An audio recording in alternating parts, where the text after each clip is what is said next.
Jadi eh, di sekarang kan eranya digital ya. Jadi dakwah dan penyiaran Islam itu tidak lagi terbatas sebatas mimbar aja gitu ya atau media konvensional gitu ya. Tapi kita itu benar-benar sadar kita ini hidup di zaman dimana konten dakwah itu bisa disebarkan melalui media sosial atau website atau podcast atau video streaming, radio atau televisi dan seterusnya. Nah, ini semua itu pasti menggunakan yang namanya teknologi. Nah, semua itu pasti didukung oleh sistem komputer yang canggih gitu ya. Jadi maka dari itu saya coba untuk memahami eh, dasar-dasar arsitektur komputer. Jadi bukan sekedar teknologinya, tapi juga bagaimana kita lebih bisa efektif dalam menyampaikan pesan Islam melalui media digital. Jadi bagaimana komputer itu memproses informasi yang kita gunakan untuk memproduksi media, bagaimana sistem penyimpanan data yang berperan dalam manajemen konten gitu dan seterusnya. Nah, coba kita nanti bagaimana sistem komputer itu bekerja dari dalam memahami komponen-komponen utama dari komputer. Kenapa kok bahasanya arsitektur ya? Kalau arsitektur itu kan apa ya, lebih ke desain rumah gitu ya atau gedung ya. Tapi sebetulnya bisa dikaitkan juga dengan komputer gitu ya. Nanti kita akan diskusi. Nah, komputer itu sebetulnya dari bahasa Yunani ya, computing. Artinya itu menghitung gitu ya. Nah, komputer itu adalah mesin yang diprogram untuk menjalankan tugas tertentu. Nah, intinya kalau komputer itu ada input, ada proses, ada output.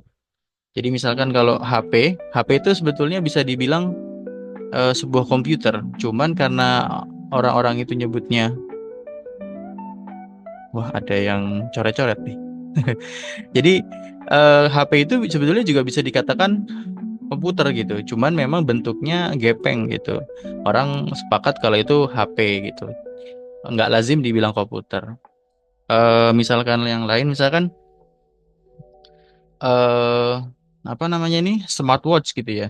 Smartwatch itu sebetulnya mesin computing gitu ya. Jadi ada data yang masuk, terus kemudian ada proses, ada output. Jadi yang namanya komputer itu mesin apapun gitu. Mesin apapun yang ada proses input, ada proses ada masukan input gitu ya. Terus kemudian ada proses, kemudian ada output gitu. Kayak misalkan kalau kita ngomongin yang lain dulu ya, misalkan mesin ini ya, OSG. OSG ini komputer atau bukan? Komputer. Ya jelas komputer gitu ya. Oh mohon maaf ya gambarnya agak aneh gitu ya. Atau misalkan ini CT scan, CT scan. Nah CT scan. Ini ya, ini semua ini komputer ya. Jadi intinya ada sesuatu yang menjadi input, kemudian diproses, kemudian ada hasilnya gitu. Jadi kita mencoba untuk membreak apa ya, memecah pemahaman bahwa komputer itu bukan sebatas laptop atau bukan sebatas PC ya, personal computing yang biasa kita tahu gitu ya. Tapi intinya adalah semua mesin apapun gitu. Mungkin kalau bisa dibilang mobil Tesla sekarang itu bisa dibilang komputer berjalan gitu. Cuman kan nggak lazim orang menyebutin komputer gitu. Orang lazimnya lebih smart car gitu kan.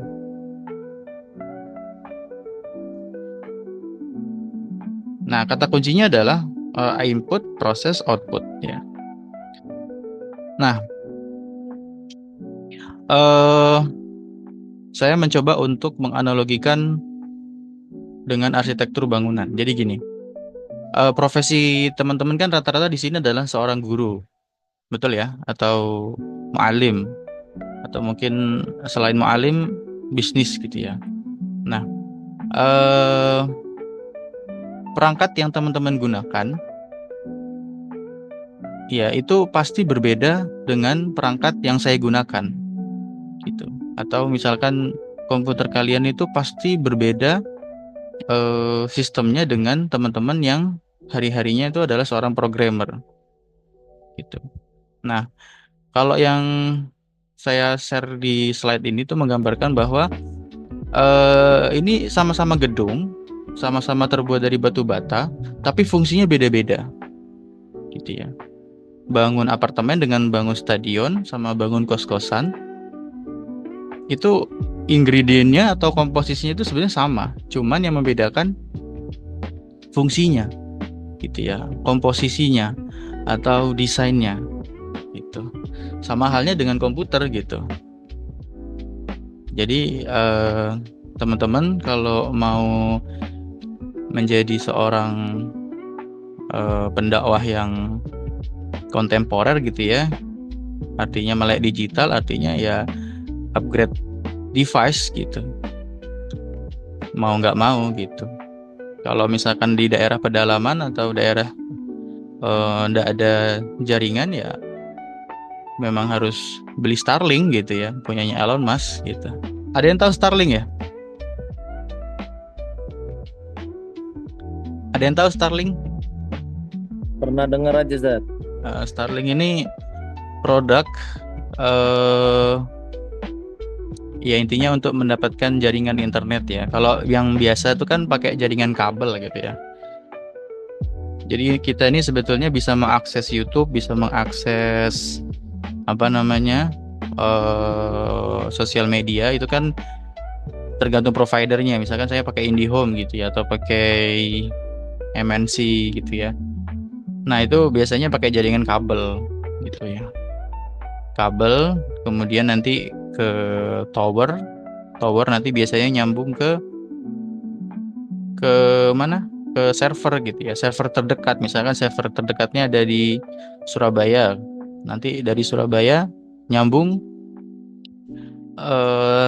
lintas pulau atau bahkan mungkin lintas benua gitu. Dan itu semua terhubung lewat kabel gitu. Makanya ada kabel internet bawah laut ya. Jadi sebetulnya jaringan internet yang ada di dunia ini sebetulnya terhubung lewat kabel yang ada di bawah-bawah laut. Jadi di samudra itu jangan kira di dasarnya itu enggak ada apa-apa. Bisa jadi di dasarnya itu banyak sekali kabel-kabel gitu ya. Kabel-kabel yang terhubung lintas negara gitu. Cuman kalau Starlink ini tanpa kabel ya. Dia nembak satelit gitu. Kalau mau modal harganya berapa ini? Ada yang punya di sini Starlink? Kalau teman-teman di daerah pedalaman mungkin butuh Starlink gitu ya, supaya bisa ngikut apa perkuliahan online. Nih kalau teman-teman punya modal ada sekitar nih harga yang paling murah 7 jutaan ya, dan seterusnya. Nah, saya tuh tadi siang dapat info ada saingannya Starlink dari Cina. Tapi saya belum tahu namanya apa. Tapi sepertinya sudah ada saingannya Starlink gitu ya dari Tiongkok. Nah, jadi intinya gini, teman-teman kalau memang fokus di dunia dakwah gitu ya, atau di dunia penyiaran Islam, tentu jangan setengah-setengah gitu ya. Jadi betul-betul device-nya itu mumpuni gitu ya, mulai dari desktopnya atau servernya atau handphonenya. Kalau teman-teman mungkin seorang programmer gitu ya, ya tentu spesifikasi laptopnya atau komputernya ya bagus banget gitu ya, minimal ROG gitu kan. Nggak ada biaya Ustaz, ya itu memang yang namanya sebuah sistem yang baik atau yang bagus itu memang mahal, nggak ada yang murah gitu. Nah, jadi intinya di sini saya memberikan gambaran bahwa kita itu bisa sesuai dengan tujuan kita gitu ya. Tapi kadang-kadang gini, kita nggak perlu komputer canggih gitu ya. Kayak misalkan saya ini kan cuma sekedar dosen aja ya. Dosen terus ngajar, bisnis juga paling cuma butuh ngetik-ngetik. Nah, nggak usah terlalu cari komputer yang terlalu mahal atau terlalu spesifikasi tinggi gitu, karena mubazir gitu. Nah, kalau misalkan bisa menakar diri gitu ya, kita nggak usah terlalu spending money, nggak usah terlalu ngeluarin duit terlalu banyak gitu ya. Ya, disesuaikan lah gitu. Nah, eh jadi saya sedikit bercerita ya. Jadi komputer itu sebetulnya adalah hasil dari sebuah pemaksaan. Jadi zaman dulu itu sebetulnya menggunakan komputer itu hanya hanya orang-orang yang bekerja di dunia militer. Dulu kan zamannya Perang Dunia Satu, ya. Jadi masing-masing sekutu itu saling berlomba-lomba dalam eh, meningkatkan kualitas teknologinya kan, karena kan nggak mau kalah gitu kan. Nah, generasi pertama itu tahun 41, itu pemicunya Perang Dunia Kedua, gitu ya.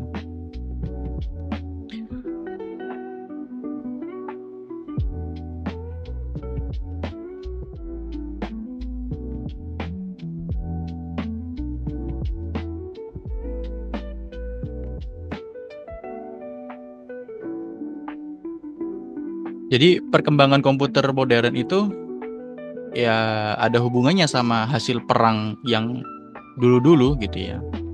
Jadi alasan utamanya lahir komputer itu adalah kebutuhan militer ya, untuk melakukan perhitungan cepat dan akurat gitu ya. Ya, pada masa itu gara-gara negara-negara yang terlibat perang ya, maka ada komputer gitu ya. Karena dia butuh teknologi yang dapat membantu dalam peperangan gitu ya. Jadi kayak menghitung eh, trajektori peluru atau misil supaya nggak meleset gitu ya. Karena kalau meleset kan cost-nya lebih tinggi gitu kan, berarti nggak akurat gitu ya. Terus atau enggak misalkan kalau di laut itu kan kapal selam ya. Kapal selam itu kan berarti ada bagaimana ngelacak kapal selam yang ada di laut gitu ya. Berapa jumlahnya, kalau nembak jangan sampai salah sasaran dan seterusnya. Bagaimana musuh mendeteksi kode rahasia gitu ya, supaya tahu strateginya itu kayak apa, menganalisa data intelijen secara tepat, jangan sampai salah dan seterusnya aja. Nah itu akhirnya kan terpaksa menggunakan komputer gitu ya, atau menciptakan sebuah teknologi yang namanya komputer gitu ya. Nah, komputer yang dikembangkan itu namanya ENIAC, Electronic Numerical Integrator and Computer. Ini tahun 45 sebetulnya. Jadi dia apa ya? Ini produksi dari US ya, United States Amerika. Dia ada juga Inggris ya. Kalau Inggris itu dia kalau nggak salah namanya Colossus. Nama komputer itu namanya Colossus. Inggris itu lawan, ada yang tahu Inggris itu melawan siapa? PD2. Ada yang tahu? Kalau nggak salah itu lawan Jerman kalau nggak salah. Jerman, Ya, Nazi. ya Nazi.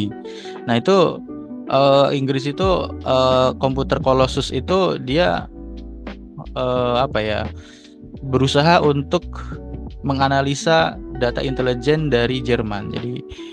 Jadi intinya memecahkan sandi-sandi Jerman. Jadi jadi intinya komputer itu lahir bukan sekedar ujuk-ujuk ada untuk hitung, tapi awalnya itu adalah mesin senjata gitu ya, sebagai senjata strategis dalam perang. Nah, kalau perang udah selesai, akhirnya dikembangkan ke publik gitu ya. Termasuk internet. Internet itu sebetulnya kebutuhan awalnya juga kebutuhan untuk perang gitu ya. Jadi internet itu setahu saya juga awalnya hanya digunakan oleh orang-orang militer gitu ya. Tapi nggak perang dunia kedua sih. Kalau nggak salah itu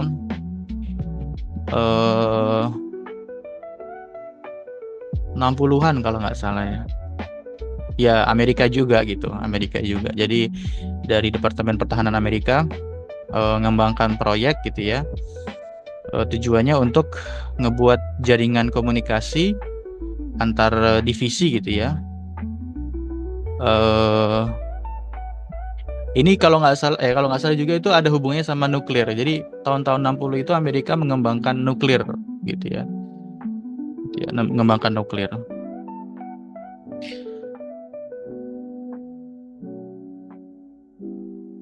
Nah, ini komputer generasi kedua. Masih besar-besar bentuknya ya. Nah, ini generasi ketiga, lumayan agak kecil. Sudah muncul yang namanya IC, Integrated Circuit. Ukurannya tuh sekecil apa ya? Sekecil inilah ya. Kelihatan nggak di webcam saya? Ya sekecil inilah, chips lah.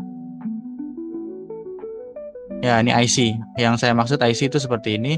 Cuman nggak sekecil ini, agak gedean dikit gitu ya. Ini generasi keempat.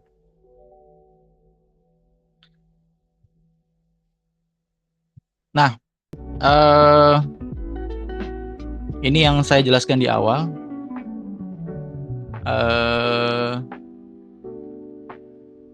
Jadi yang namanya komputer itu ada input, ada proses, kemudian ada output.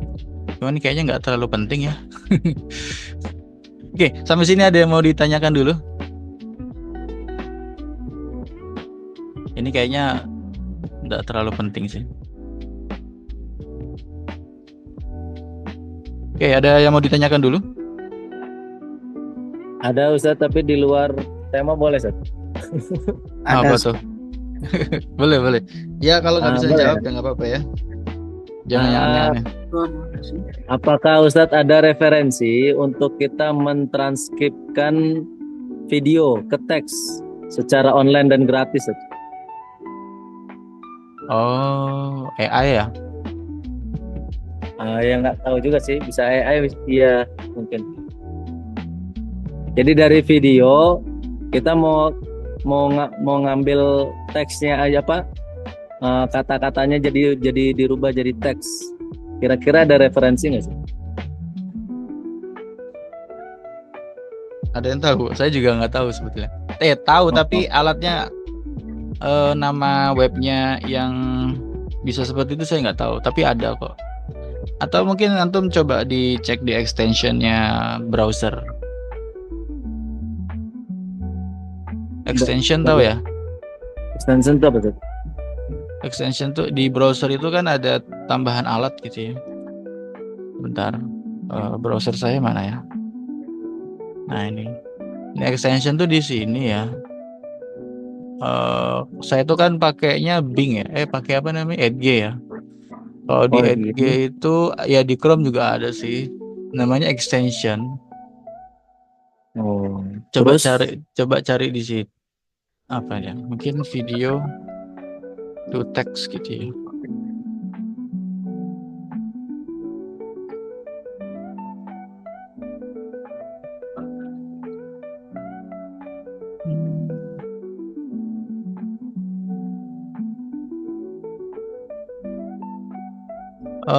Saya belum tahu ya. Tapi kelihatannya ada sih. Apa rencananya mau ngambil teks dari video ceramah-ceramah gitu ta? Iya, kurang lebih begitu sih. Berbayar biasanya sih. Ini ada nih, video to text.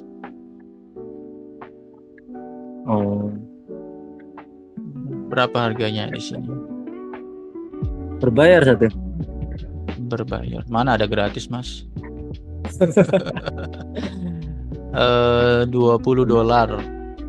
atau nih $7.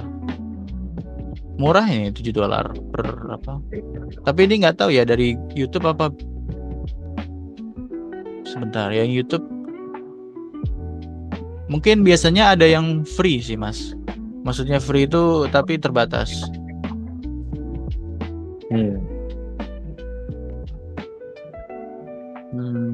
Nah ini ada nih YouTube Transcript Generator. YouTube Transcript Generator.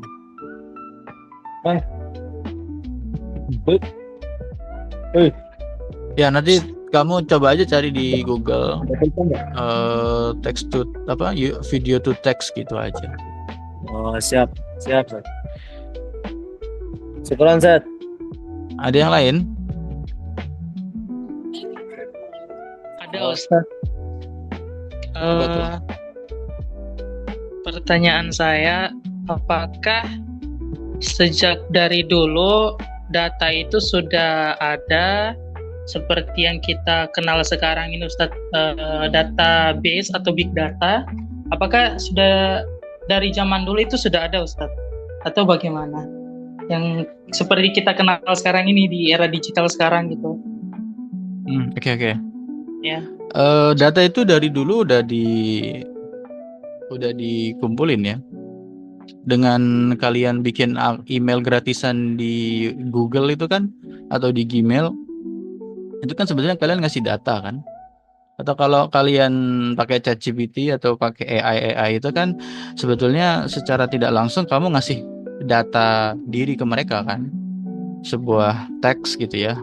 Maksudnya misalkan kamu minta tolong buatkan eh, ceramah, teks ceramah tentang Ramadan gitu ya. Itu kan sebetulnya kamu ngasih tahu ke dia kalau kamu itu adalah seorang penceramah gitu kan. Sebetulnya itu data yang terkumpul. Nah, dari dulu sudah ada gitu ya. eh Oke, ini kita loncat ya. Ada yang tahu ini ya? Pernah nonton atau film-film yang hacker-hacker gitu? Pernah Ustaz. Nah, pasti ada adegan-adegan di mana orang itu bukan ngebobol sih, masuk ke kayak ruangan isinya tuh kayak server-server gitu, rak-rak server gitu ya. Nah, kayak Google itu kan dari zaman kapan dia sudah punya data seperti ini gitu ya. Sebentar.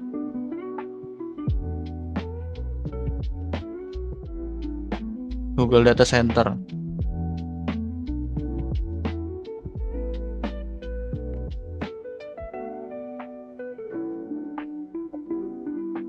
Tapi memang gini, internet itu baru populer itu tahun-tahun 90-an. Dulu kan yang saya bilang tadi, dulu itu memang hanya digunakan kebutuhan militer. Tapi mulai zaman saya SD mungkin ya, atau zaman saya TK ya. Zaman saya TK itu masih belum populer internet. Zaman saya SD, kelas 3 SD itu berarti 2003. Itu mungkin sudah mulai tuh game online gitu ya. Saya dulu sempat minta diinstalkan game gitu. Itu tahun-tahun 2002, 2000, atau game intinya tahun-tahun 90-an lah.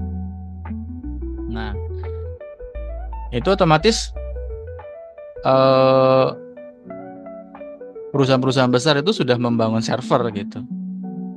Nah, data-data kita mungkin kalau kita sudah menggunakan pada tahun itu ya, dan kita bikin akun Yahoo gitu misalkan.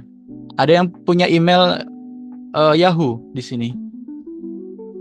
Saya pernah buat, Ustaz. Nah, berarti kan itu kapan buatnya itu antum?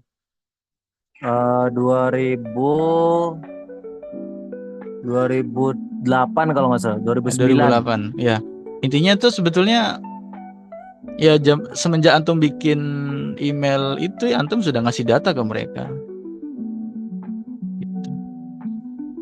Bentuk servernya itu sebetulnya komputer gitu kayak gini nih, bentuknya tuh kayak gini. Sebentar. Ada yang coret-coret nih.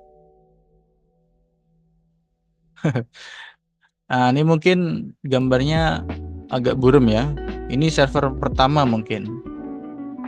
Ini sebetulnya ya seperti komputer, cuman di sini ini CPU besar gitu intinya. Kan kalau kita punya di rumah mungkin CPU-nya hanya punya hard disk 1, RAM-nya cuman 16 GB atau paling banter 64 GB gitu ya. Tapi kalau misalkan server itu biasanya memorinya besar gitu ya. Sebentar, ini ada yang coret-coret nih. Saya hapus lagi. Oke. Ya, kalau ditanya dari dulu apakah udah ada data? Ya ada, sudah ada.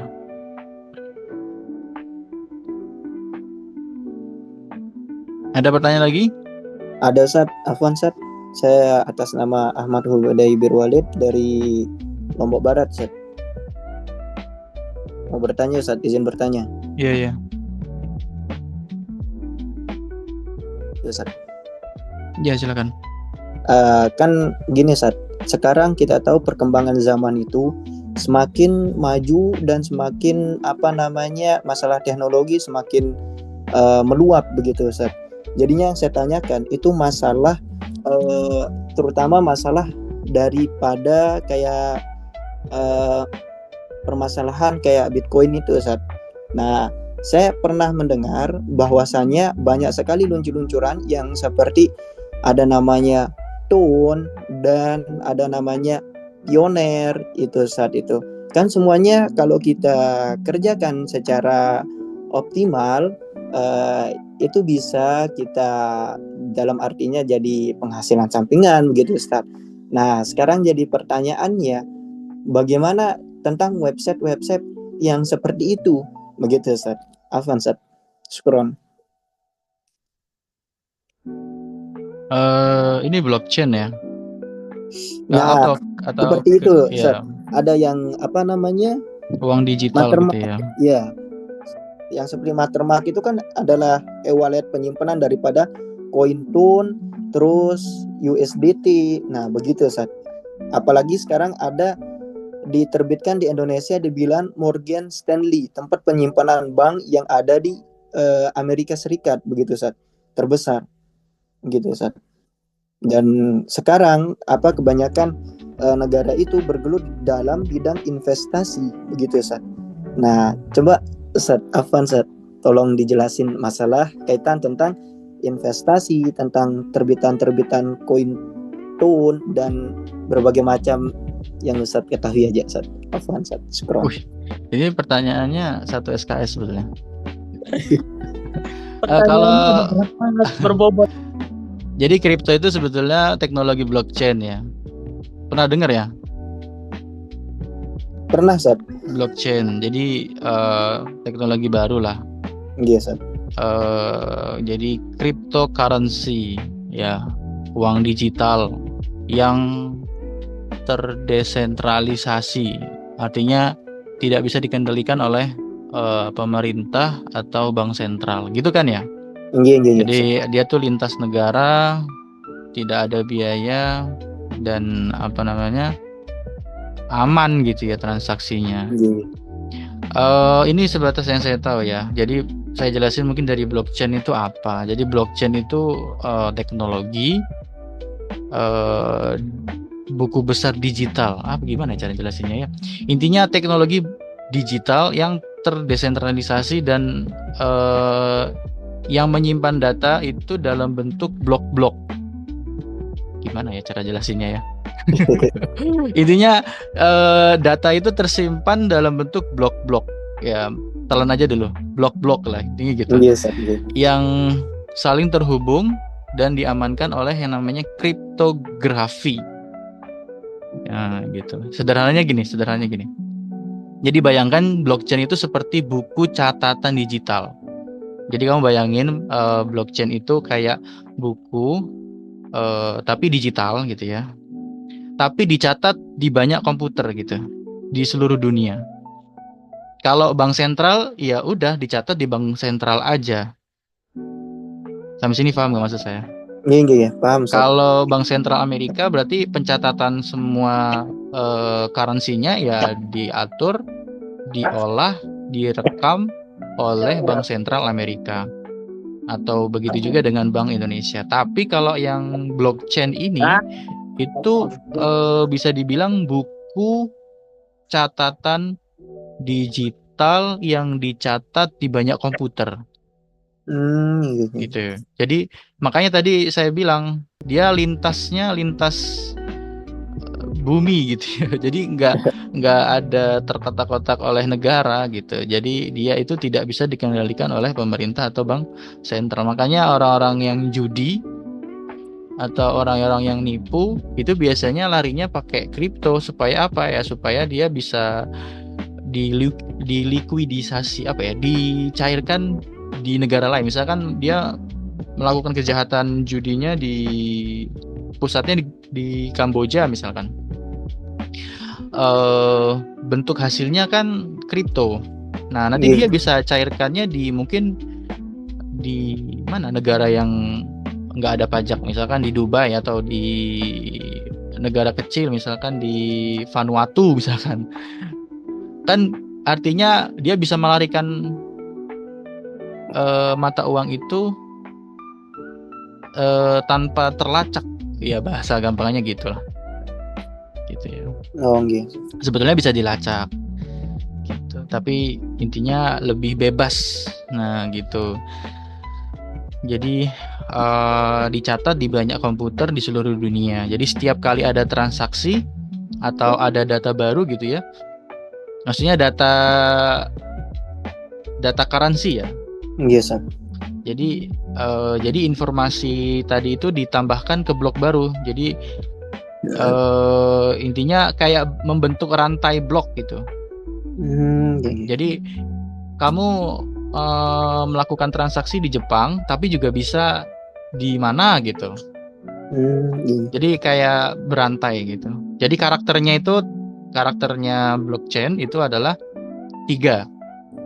Terdesentralisasi, jadi tidak ada satu pihak yang mengontrol, entah bank atau pemerintah. Yang kedua itu dia sifatnya transparan, jadi bisa dilihat oleh siapa saja gitu ya, di jaringan.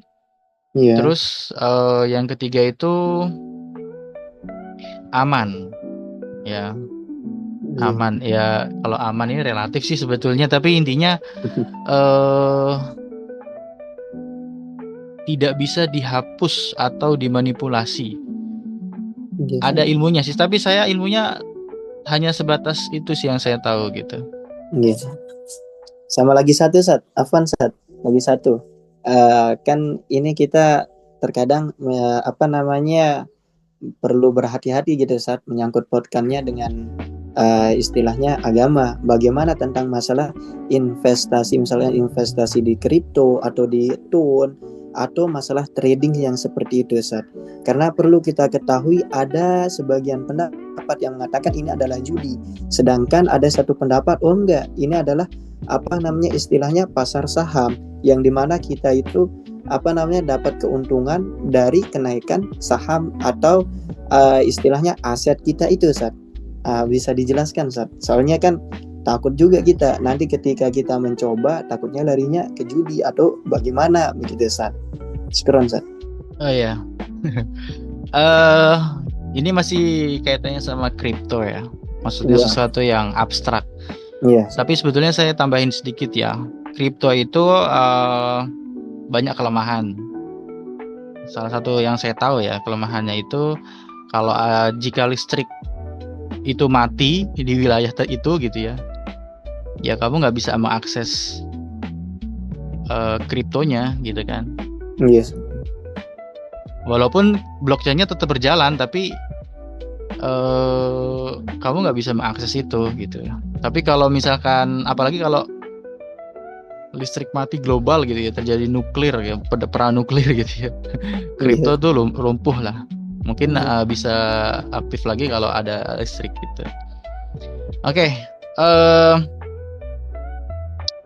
Jadi intinya kripto itu bergantung sama listrik lah, listrik dan internet. Kalau hukumnya, saya bukan ahli fikih. saya takut nih kalau masalah hukum kripto. Tapi yang saya tahu ya halal atau haram gitu ya. Iya. Intinya kalau saya tahu kalau yang namanya haram itu kalau ada unsur riba atau gharar, ya kan? Atau apa sih? Ada transaksi barang yang haram atau spekulasi. Nah, yang antum tanyakan spekulasi kan? Iya, Sat.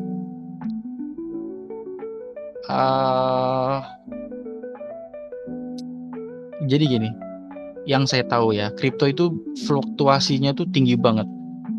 Kadang tinggi, kadang tiba-tiba jeblok gitu. Betul nggak sih? Iya, iya, betul Ustaz. Betul ya. Jadi kayak ada yang goreng gitu. Iya, Ustaz. Ya, tanda kutip ya, menggoreng itu maksudnya ada yang mempermainkan gitu. Jadi tiba-tiba kripto itu atau mata uang Bitcoin misalkan tiba-tiba jeblok jadi 500 juta gitu. Terus entah 1 detik kemudian jadi 1 miliar. Itu kan apa ya? Itu terjadi gitu. Jadi kayak sangat fluktuatif gitu ya. Jadi spekulasinya ya akhirnya tinggi sekali gitu. Jadi kategori trading high risk gitu ya. Tapi nggak punya aset. Jadi kripto itu sebetulnya secara aset itu nggak nampak gitu ya. Gitu. Cuman ada orang yang bilang kalau sebagai, jadi gini, yang saya tahu kripto itu masih bisa dianggap sebagai aset digital. Itu masih diakui lah gitu. Yes. Dijadikan masih bisa dibeli untuk beli emas atau properti gitu. Cuman ya tadi kripto itu bisa menjadi haram kalau kita tuh niatnya main ya, tanda kutip ya. Iya. Main itu maksudnya ya karena ada unsur spekulasi tadi gitu. Dan banyak juga loh Mas kripto itu yang nggak jelas asalnya gitu. Jadi kayak ada scamnya, ada ponzi-nya gitu. Iya. Ya nggak sih? Iya benar sih. Tiba-tiba muncul, tiba-tiba hilang. Benar. Itu banyak sekali itu kripto yang nggak jelas tiba-tiba ada gitu. Iya. Nah, yang saya ceritakan tadi sebenarnya kebanyakan orang itu menggunakan kripto itu untuk transaksi ilegal. Gitu ya. Tadi saya ada judi atau jadi fungsi kripto itu untuk melarikan uangnya. Jadi cara untuk melarikan uang gitu. Nah, kalau investasi kayak saham itu bagaimana maksudnya? Kalau itu saya nggak bisa jawab ya Mas. Tapi yang saya termasuk yang tidak bermain kripto ya. Bisa. Saya tidak saya ini kan pilihan. Saya pernah punya Bitcoin, pernah punya Ethereum juga pernah punya, cuman hanya sebatas rasa penasaran. Apa ya, intinya beli terus kemudian ditunggu berapa saat, kemudian naik, turun gitu. Nah, biasanya orang-orang yang niatnya investasi ya biasanya dia baca berita atau memprediksi kejadian masa depan, kemungkinan naik atau turun. Nanti kalau misalkan kejadiannya baik gitu ya, ya udah nanti aku jual atau beli gitu. Jadi kalau orang sekarang kebanyakan niatnya itu lebih banyak spekulasi. Gitu ya. Jadi dijual belinya jam 1 lewat 1 udah dijual. Kan kayak gitu. Iya. Kalau itu lebih kuat unsur spekulasinya. Yes. Gitu. Itu yang saya tahu. Mohon maaf, wallahu alam. Ustaz. Soalnya agak penasaran gitu Ustaz sama kayak investasi dan investasi saham dan kripto itu Ustaz. Gimana sih seluk-beluknya daripada sistem-sistem yang berjalan pada era zaman ini? Karena semakin maju zaman, makin banyak juga yang terbit model baru seperti ada namanya Tun, terus e-walletnya Tunkeeper. Nah, begitu Ustaz. Iya. Ya intinya ya tadi selama itu tidak ada riba, gharar, maisir, sama digunakan untuk transaksi, selama digunakan yang baik gitu ya, bukan untuk tujuan transaksi yang haram gitu ya, melarikan uang judi, ya masih aman-aman aja.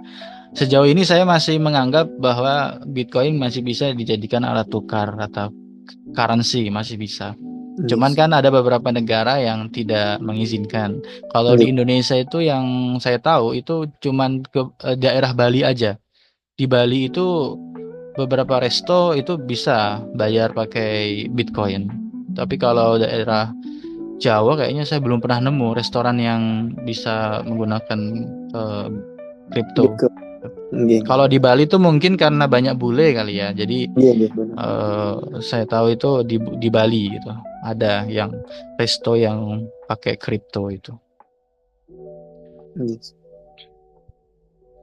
Baik, oke kita lanjutin ya. Jadi ini masih masih ngomongin basic sebetulnya, masih sejarah gitu ya, tapi enggak apa-apa. Oke, kita lanjutin. Jadi teknologi yang kita bicarakan dari tadi itu ya, itu sebetulnya asal mulanya itu dari sebuah kombinasi 0 dan 1. Kalau teman-teman lihat semua device, laptop kita atau HP kita itu biasanya ada tombol on off ya. Itu sebetulnya bukan sekedar logo on off, tapi itu sebetulnya ada angka 1 dan 0 gitu. Jadi semua teknologi yang kita bicarakan tadi ya, komputer yang secanggih, yang sejadul ini sampai yang secanggih sekarang, itu sebetulnya adalah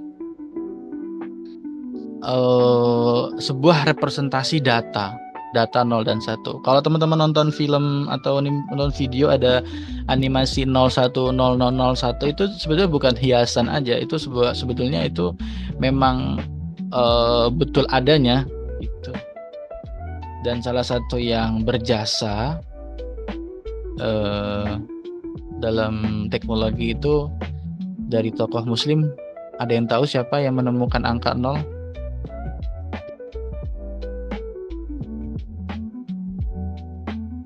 Ada yang tahu? Yang menemukan angka 0. Kalau nggak ada dia, teknologi ini nggak bakal ada. Ada yang tahu? Namanya Al-Khawarizmi. Ya, Al-Khawarizmi ini menemukan angka 0. Gara-gara angka 0 semuanya tercipta. Gitu ya. Keren nggak sih? Hanya gara-gara nemuin angka 0 gitu.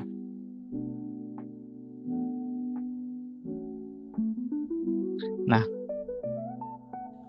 contohnya ini ya. Ada yang tahu ya bilangan biner? Biner itu angka yang basisnya itu 2, 0 dan 1 aja. Kalau kita di SD, TK itu kan basisnya 10 ya. 0, 1, 2, 3, 4, 5, 6, 7, 8, 9. Nah, 9 mentok tuh. Nggak ada, setelah 9 tuh nggak ada.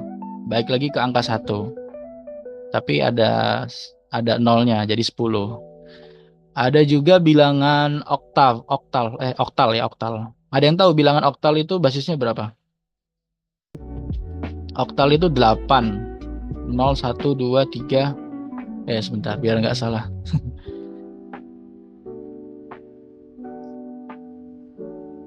Oktal. Oktal itu basisnya cuma 8. 0, 1, 2, 3, 4, 5, 6, 7. Nggak ada angka 8. Nah, ini biasa dipakai juga di komputer. Ada bilangan heksa. Basisnya itu 16. Jadi 0, 1, 2, 3, 4, 5, 6, 7, 8, 9. Terus kemudian A, B, C, D. Biasanya dipakai buat sebentar. Biasanya dipakai kalau di komputer itu biasanya di IP ya, IP address ya. Sebentar, saya kasih lihat. Kelihatan enggak? Biasanya sebentar. Nggak ke detect ya. Ya, biasanya kan IP komputer itu ada versi 4, ada versi 6. Biasanya versi 6 itu kombinasi angka heksa. Jadi gini, komputer itu isinya adalah representasi data, ya. data yang terolah lah. Entah jadi teks, entah jadi video, entah jadi kripto, entah jadi video, entah jadi apapun, itu sebetulnya adalah kombinasi data 0 dan 1. Tapi ada juga data bilangan kombinasi heksa atau oktal. Nah, itu nanti fungsinya untuk ini sih, untuk mesin sebetulnya. Nah, ini contohnya ya. Nggak usah pusing ya. Intinya ini adalah bilangan-bilangan biner supaya teman-teman tahu aja. Jadi ketika kalau kita ngetik angka 1 gitu ya di komputer kita, sebetulnya di belakang layar atau di komputer di mesinnya itu sedang ada transaksi data 0,00001 gitu. Kalau diketik angka 2 terus muncul di layar, sebetulnya ada instruksi biner 0,00010 dan seterusnya. Dan ini ketentuan yang memang dibuat oleh teman-teman teknik ya. Standar codingnya ada. Kalau ini sekedar tahu aja teman-teman. Oke, ada pertanyaan lagi sampai sini? Materi kita sudah selesai. Pengantar lewat sejarah. Materinya menarik Ustadz, lumayan berbobot walaupun hanya pengantar Ustadz. Loncat-loncat ya. Iya. Nggak ada beberapa materi yang bukan nggak perlu sih, ini nggak penting. Ini juga nggak penting. Gitu.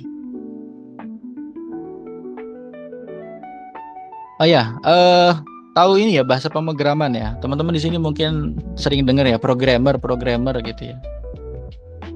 Itu Sering. Gimana? Sering dengar bahasa itu, programmer. Iya.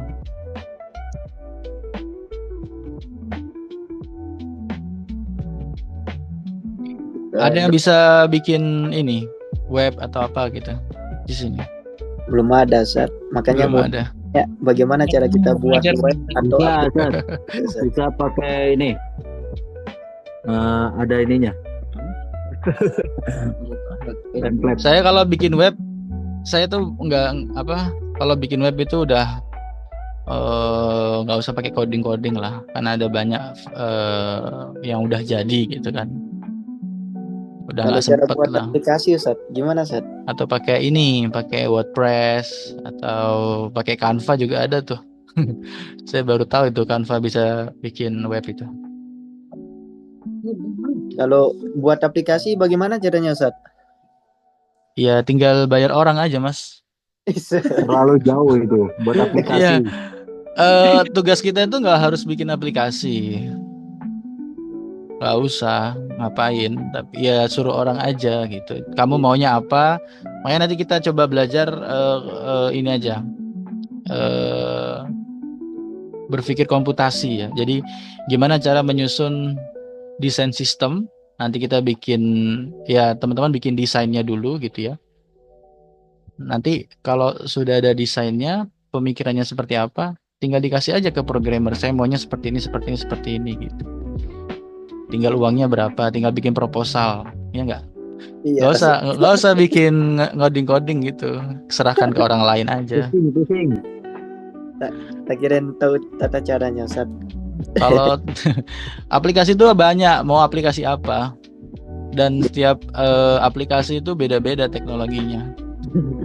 Ya, siap. Makanya nanti aja di pertemuan berikutnya kita mungkin akan bahas ini flowchart ya, flowchart and design system, supaya nanti teman-teman bisa bikin desain sistemnya. Ini saya kasih contoh sedikit ya, yang saya maksud desain sistem itu seperti apa.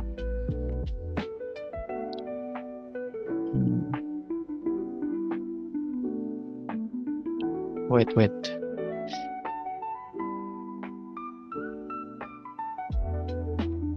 Duh, gimana? Sebentar.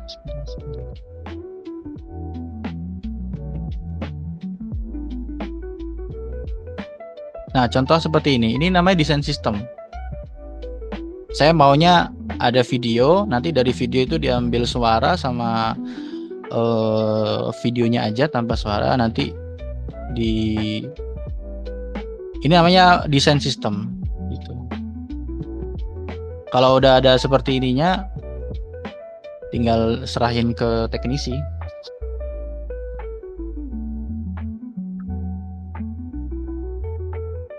Alurnya gitu.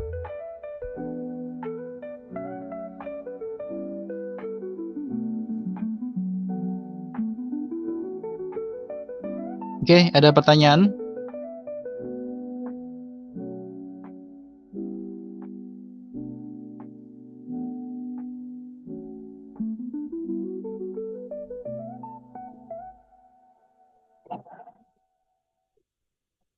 Mungkin ada pertanyaan sedikit, Set.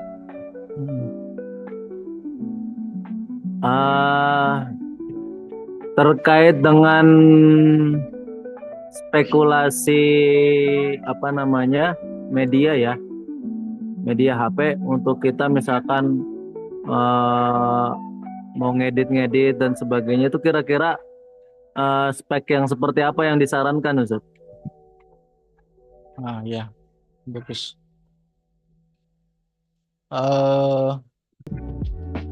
Kalau ngedit video itu minimal RAM-nya 16.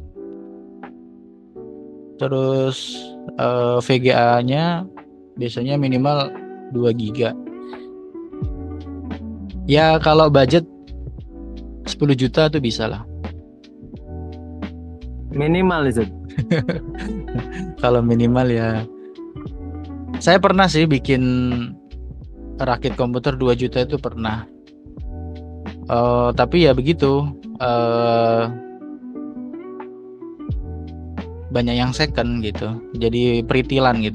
Jadi prosesornya bikin saya beli second, terus karena saya nggak mau nggak tampilan nggak perlu gitu ya. Cari casing CPU yang jelek-jelek nggak apa-apa gitu. Tapi bisa gitu. Kalau spek itu lihat ini aja Mas, sebentar. Ada yang bisa dijadikan acuan.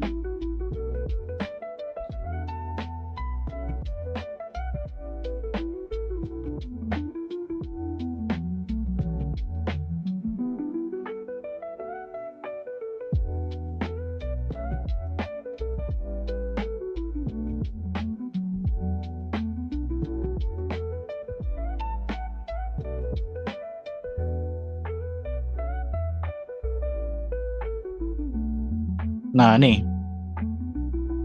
tapi ini harga Eropa ya. RAM-nya 8 atau 16.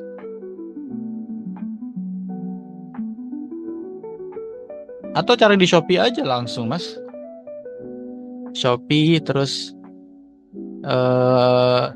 kasih kata kunci specification for editing video gitu. Tapi intinya biasanya graphic card-nya yang agak harus tinggi gitu. VGA-nya. Karena kan dia ngerender gambar kan atau video.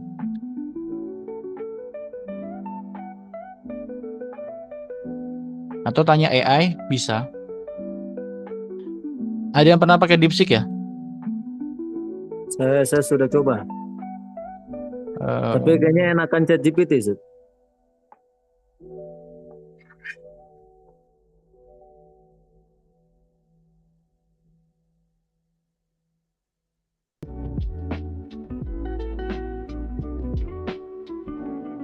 Ya kalau DeepSeek ini kan dia free, jadi dia tuh kadang-kadang busy server gitu, karena dia free. Jadi mungkin yang pakai banyak banget gitu. Kalau yang ChatGPT itu kan ada yang berbayar, ada yang free. Kalau yang free dia terbatas, tapi kalau misalkan yang berbayar dia lumayan cepat sih. Wah loadingnya lama ya. Ya, untuk ngejawab tadi spesifikasi komputer untuk editing video ya biasanya graphic card-nya yang bagus, atau RAM-nya juga 16 atau 8. Storage-nya ini opsional ya, 1 tera gitu ya. Yang lainnya standar bisa sih gitu. Ada cukup ya? Punya budget Kalau berapa, Mas? dari laptop, Sat? Laptop kira-kira apa ya? Sama itu, Sat. Dilihat dari itu juga tadi ya? Iya. Jadi kalau lihat laptop itu lihat ininya VGA-nya berapa gitu. VGA ya, VGA. VGA-nya berapa atau graphic card-nya pakai Nvidia berapa gitu. Karena kan dia untuk ngerender resolusi kan. Gitu. Tapi Semakin besar angkanya semakin bagus gitu. Biasanya Atau semakin kode mahal hanya makin kode? bagus. Makin mahal makin bagus. Oh iya. Ada Itu udah harga ada pasti tuh. rupa. Cuman kalau memang tadi yang saya bilang kalau mau ngerakit PC gitu bisa teman-teman itu beli second gitu ya. Tapi memang harus hati-hati kalau second itu mending COD. Tapi agak susah ya kalau di luar Jawa ya. Nggak tahu sih saya. Saya kalau di Surabaya atau di Jakarta masih mungkin mudah cari part-part yang murah-murah gitu. Ya kalau ngerakit PC itu biasanya yang baru power supply-nya aja gitu. Sisanya second enggak apa-apa. Sama mungkin yang baru power supply sama apa ya? Ya power supply aja, mungkin sama penyimpanan.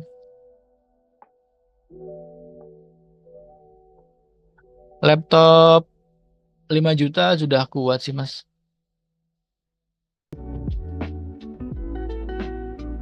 Ada pertanyaan lain? Kita cukupkan ya. Cukup, Ustaz, cukup. Ya, terima kasih atas waktunya. Jadi saya simpulkan sedikit, hari ini sebetulnya membahas tentang desain komputer atau arsitek komputer. Jadi kalau kita mau nge-build komputer itu dilihat dulu kebutuhannya seperti apa. Kalau misalkan butuhnya hanya sekedar ngetik-ngetik, ya udah cari komputer yang fungsinya hanya untuk ketik-ketik gitu, nggak usah ngeluarin biaya yang terlalu tinggi. Kalau memang butuhnya untuk tadi video editing, ya berarti cari komputer yang spesifikasinya sesuai dengan video editing gitu. Nah, kita juga diskusi terkait dengan histories of computer ya. Jadi komputer itu awalnya gara-gara perang. Ada hikmah juga ternyata kalau perang itu ada gitu ya. Ada hikmahnya. Ternyata kita bisa merasakan teknologi saat ini gitu. Yang terakhir jadi semua mesin ya, mesin komputer khususnya itu di mesinnya itu sebetulnya adalah sebuah perjalanan data atau ada data yang saling berpindah-pindah kombinasi bilangan biner gitu ya. Jadi itu sore hari ini mudah-mudahan yang sedikit ini bermanfaat. Saya minta maaf ya, mungkin dalam penyampaian agak sedikit loncat-loncat. Memang seperti ini gayanya saya. Kita tutup dengan doa kaful majlis. Subhanakallahumma bihamdika asyhadu an la ilaha illa anta astaghfiruka wa atubu ilaik. Oke, untuk absensi nanti seperti biasa saya minta untuk ngisi polling. Kita tutup. Hadanallahu wa iyyakum ajma'in. Assalamualaikum warahmatullahi wabarakatuh. Waalaikumsalam warahmatullahi wabarakatuh. Ya, jazakallah.